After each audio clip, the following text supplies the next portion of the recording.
مع الله في لألآت النجوم وحبك الغيوم وضوء القمر نحمده ونصلي على رسوله الكريم اما بعد بسم اللہ الرحمن الرحیم۔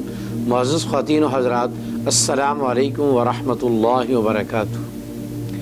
ایک بچی نے سوال کیا ہے کہ میں قرآن مجید کی کثرت سے تلاوت کرتی ہوں اور روٹین کی تلاوت کے علاوہ میں صبح کے وقت سورۃ یاسین پڑھتی ہوں، سورۃ رحمان پڑھتی ہوں، شام کے وقت سورۃ واقعہ پڑھتی ہوں، تبارک الذی پڑھتی ہوں، اس کے علاوہ سورۃ مزمل، سورۃ مدثر اور صورتیں پڑھتی ہوں۔ لیکن میری والدہ مجھے اکثر ٹوکتی رہتی ہیں کہ بیٹا چھوٹی سی عمر میں قرآن کی اتنی تلاوت نہ کرو، اس طرح کرنے سے ایک تو بچی کا رشتہ لیٹ ہوتا ہے اور دوسرے ایک صاحب نے آ کر کہا کہ جب آدمی کثرت سے تلاوت کرتا ہے تو ہر صورت کا ایک موکل ہے، وہ آدمی کے پاس آ جاتا ہے اور دوسرے لوگوں کو ڈراتا رہتا ہے، اس پہ رعب ڈالتا رہتا ہے، جس کی وجہ سے رشتے والے لوگ آتے ہیں لیکن وہ پہلے سے ہی گھبرا کے جواب دے دیتے ہیں اور میری والدہ مجھے تلاوت سے روکتی رہتی ہے۔ شریعت میں اس کی کیا اصل ہے؟ تو معزز خواتین و حضرات، گزارش یہ ہے کہ قرآن مجید کی تلاوت بڑی عبادات میں سے ایک عبادت ہے۔ قرآن مجید کی تلاوت یہ نرا نور ہے۔ نبی کریم صلی اللہ علیہ وسلم نے فرمایا دلوں کے زنگ کو دور کرنے والی چیز ایک قرآن کی تلاوت ہے اور ایک موت کو کثرت سے یاد کرنا ہے۔ لہٰذا قرآن مجید کی تلاوت جتنی بھی کی جائے اتنا ہی انسان کو ایمان کے اعتبار سے نفع ہے۔ باقی ہاں اتنی بات ہے کہ اس میں اپنی صحت کا خیال رکھا جائے، اگر صحت بگڑنے کا اندیشہ ہو تو پھر تلاوت کو کم کیا جا سکتا ہے۔ اس کے علاوہ قرآن خیر لے کر آتا ہے، برکت لے کر آتا ہے۔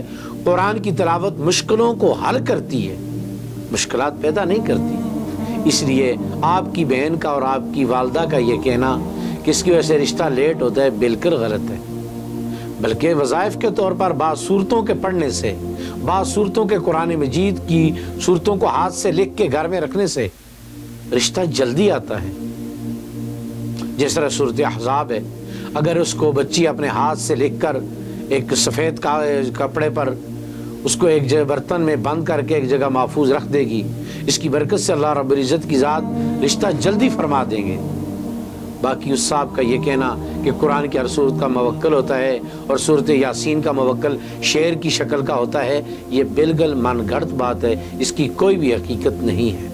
اس لیے سورۃ یاسین کو نبی علیہ السلام نے فرمایا صبح کو بھی پڑھو، شام کو بھی پڑھو۔ صبح کو پڑھو گے تو شام تک کی اللہ ساری ضرورتیں پوری فرمائیں گے، شام کو پڑھو گے اللہ صبح تک کی ساری ضرورتوں کو پورا فرمائیں گے۔ اور اگر صبح کو پڑھو گے شام تک اگر موت واقع ہو جائے تو آدمی شہید ہوگا، شام کو پڑھو گے صبح تک موت واقع ہو جائے تو آدمی شہداء میں شمار ہوگا۔ اس لیے قرآن کی کوئی صورت، قرآن مجید کا کوئی حصہ ایسا نہیں ہے جو انسان کو تلاوت سے مسائل پیدا کرے، بلکہ قرآن مجید کا کوئی بھی حصہ تلاوت کرنے سے اس کی مشکلیں آسان ہوں گی۔